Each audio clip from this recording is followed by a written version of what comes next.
Welcome. In front of me I have the BOSE SoundLink Flex, and I'll go over unboxing of this speaker. Jumping straight into it, we do have pull tabs right here. There we go.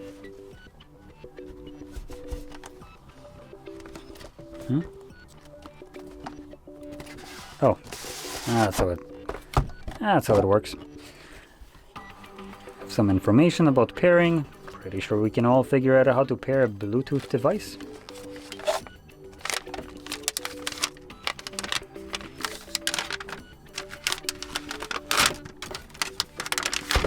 There we go.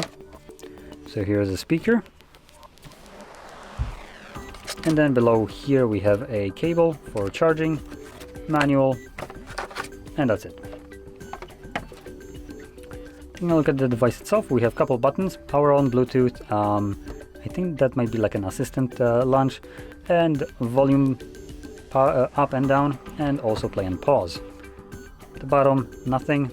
And then on the left side we have our charging port, and on the right we have this little thing. Now this is very firm, it doesn't seem like this would ever pull out or break off, so that actually feels very reassuring in terms of how firm it is.